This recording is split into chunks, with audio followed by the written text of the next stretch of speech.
Amen po. Yan, patuloy po natin yung gawain po ng Panginoon. Yan, katulad po ng sinabi ko kanina. Yan, isang tulog na lamang po at camping na po natin. Amen po. Bukas po ay magkita-kita na muli ang bawat kapatiran. Amen po. Maaring tayo po ay excited na ngayon pa lang. Amen po tayo mga taga-Rema, every time na malapit na mag-camping, amen po, always nandun yung countdown natin. Amen po, binibilang natin yung araw. Amen po, habang papalapit ang gawain ng Panginoon. Amen po, ito yung isa sa magandang attitude natin. Amen po, yung palagi kang excited sa gawain ng Panginoon. Palagi kang sasabi ka. Amen po, presensya ng Diyos. Amen po, ito yung isang bagay na dapat wala sa atin. Dapat palagi tayong yung expectation mo, amen po, sa gagawin ng Panginoon. Bakit kasi kahit kailan ang Diyos ay hindi nabigo ng mga tao na nag-e-expect sa Kanya. At minsan po, hinihigitan pa ng Panginoon. Amen po, yung expectation nating mga tao. Amen po, yung pagkilos niya minsan ay beyond sa naiisip natin o beyond dun sa comprehension natin. Amen po. At ito sa bagay na binabalikan natin sa camping po. Amen po. Yung ganitong klase ng anointing. Amen po. Nanasan natin sa camping yung masarap palang magbabalik presensya ng Panginoon. Masarap palang makinig sa salita ng Diyos. Amen po. At nakita natin sa mga buhay natin, sa personal natin, sa ministry natin, yung epekto ng camping. Amen po. Kaya nga, gayon na lang yung eagerness ang bawat isa sa atin na makait at makapagdala ng mga bayan at ng iba pang mga tao para maranasan din nila po yung kinibig na Diyos ang presensya ng Panginoon. Amen po. And kaya nga po, gawin natin ang lahat ng effort natin. Amen po. At nandun yung pananalangin ng bawat isa po sa atin. Amen po. Para mangyari ang kalooban ng Diyos dito sa camping. Amen po. Bakit kasi naranasan natin at yung masarap sa pakiramdam, yung nalalasing ka, hindi sa alak, kundi sa anointing ng Panginoon. Amen po. Yung na-expose tayo, amen po, sa presensya ng Diyos. At dito po sa Ephesians chapter 4, verse sabi po dito sa verse 18, and Ephesians chapter 4, chapter 5 po pala, verse 18.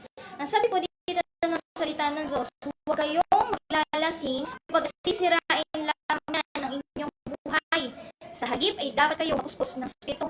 Amen po. At pansinin po natin, nasabi doon, sa halip ay dapat kayong mapuspos ng Espiritu ng Diyos.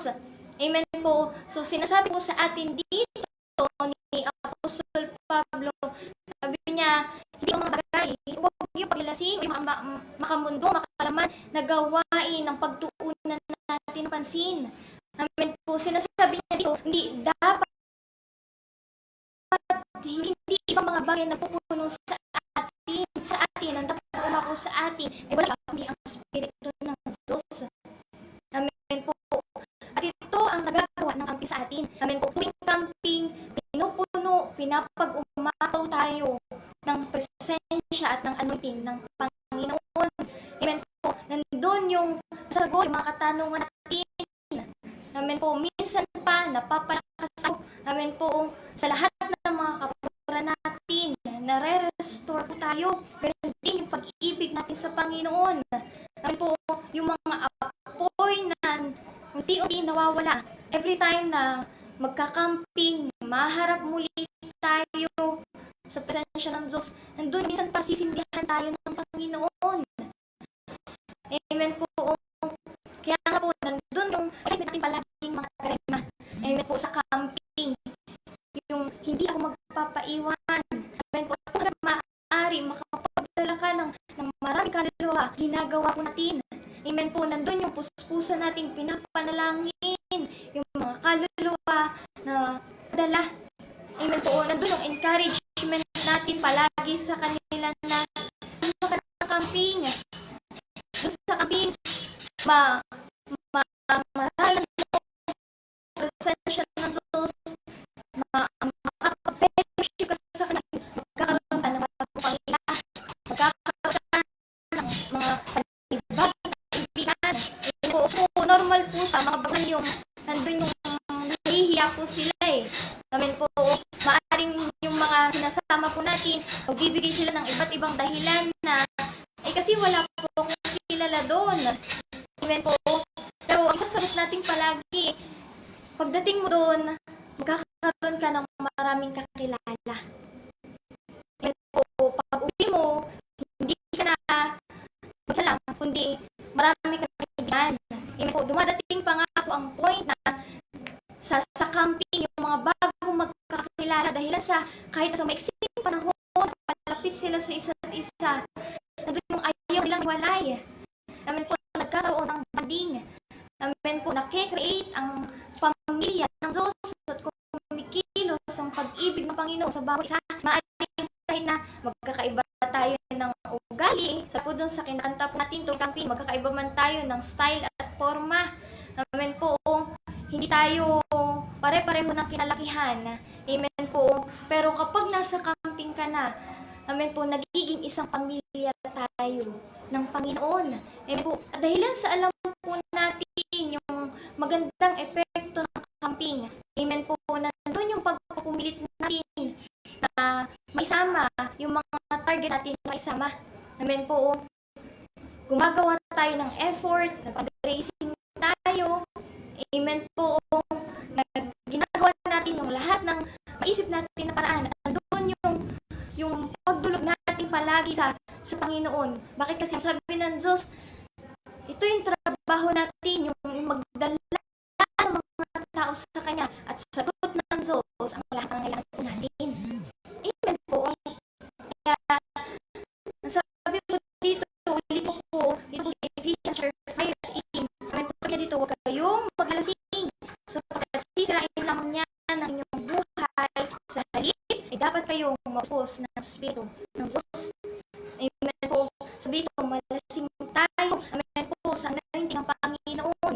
Amen po, ito din yung gusto natin maranasan. Amen po, ng mga unbeliever na dinadala po natin sa camping. Amen po, andun yung panalangin natin sa kanila na hindi matatapos ang camping, hindi magkakaroon ng pagbabago sa buhay nila. Hindi matatapos ang camping na hindi nila narinig ang isang Diyos, na hindi nila nakuha yung kalayaan na kailangan nila. Amen po. At makikita po natin, never pa na pumali ang Diyos. Amen po. Marami ng mga buhay ang binago ng camping. Amen po. Marami ng mga sitwasyon ang binago ng Diyos. Amen po. Kaya nga po, nandun yung sabihin po sa akin mo, kaya huwag kang mapapaiwan. Amen po. Lalo pa, ayaw ni Satanas na tayo, makarating tayo, hindi yung mga dinadala natin yung mga tao makarating sa gawain ng Panginoon. Kaya nga po, naranasan natin na palapit ng camping na doon yung talagang hadlang po eh. Amen po, nandun yung pagpigil ni Satanas, bibigay siya ng maraming rason. Amen po, sa bawat mga kabataan, sa bawat maisama natin, nagkaroon ng iba't ibang daan. Amen po, nandun yung after mo maipagpaalam yung mga kabataan, papayagan sa mga magulang, pero at the end, bago umalis, bago mag-camping, ang magiging kalaban naman ay mga sarili nila. Amen po, pero ipipilit mo pa rin eh. Amen po, sa atin, sa pagdadala natin ng mga tao sa Panginoon. Amen po, para tayong nakikipaghilahan, para tayong nakikipag-tug of war. Amen po na kailangan mong manalo, kailangan mong mahila yung mga tao at madala sila. Amen po, hindi madali pero ginagawa natin yung best natin. Amen po na madala sila. Amen po. Alala ko po ang sabi po sa akin noon ng leader ko po. Yung first time ko na magkakamping niya, ilaban ko yung faith mo. So, kwento po siya ng maraming mga bagay tungkol sa camping. Ang sabi niya po sa akin, ipaputol ko yung 10 mga daliri ko kapag hindi mo narinig at hindi mo naranasan ang presensya ng Panginoon, kasi po, dahilan po doon, mas lalo po akong na-excite na sasama ako. Gusto ko sumama. Po, kaya sa bawat isa po sa atin, amen po, never pa na pumali ang Panginoon. Amen po, lagi tayong pinapaalalahanan ng mga pastor po natin, amen po, magbaon tayo ng katanungan sa Panginoon. Amen po, hindi patuloy na panalangin natin yung mga isinasama natin ng camping. Bakit? Kasi ang lahat ay sulit. Amen po, maaring malaki yung gastos, malaki yung pangangailangan.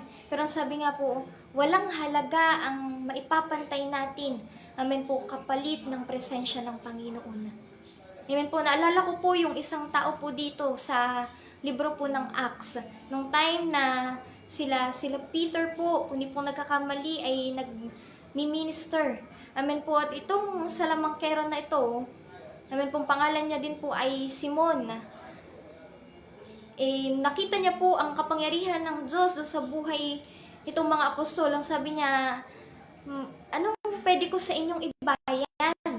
Ano ang pwede kong ibigay sa inyo para magkaroon din ako ng ganyang kapangyarihan? Ang sabi po ng mga apostol, sabi niya, magsisi ka sapagkat hindi nararapat na ganyan maging trato mo, pati ang presensya ng Diyos ay hindi natatapatan ng anong malaga. Amen po, hindi nabibili ang anointing ng Panginoon. Amen po, kaya kahit gaano man kalaki ang kailangan po natin. Amen po, pero ito po ay mahihigitan, hindi po mapapantayan. Amen po, yung mga bagay na gagawin ng Diyos sa buhay po natin. At doon sa buhay ng mga tao na sinasama po natin. Amen po, maaaring mahirap, amen po, magdala ng tao. Amen po, maaaring hindi madali. Amen po, talagang ilalaban mo sa prayer, talagang i-encourage mo na makasama. Amen po. Pero sabi po dito ng Galatians chapter 6 verse 9, sabi po dito, kaya't huwag kayong mapagod sa paggawa ng mabuti, sapagkat pagdating ng takdang panahon, tayo ay aani kung hindi tayo susuko. Amen po. Sabi ito, huwag tayong mapagod, amen po, sa paggawa ng mabuti. Mabuti po ba yung magdala tayo ng mga tao sa camping? Yes po. Kasi sabi ng Diyos, dalihin natin yung mga tao, mag-aya tayo ng mga tao palapit sa presensya niya.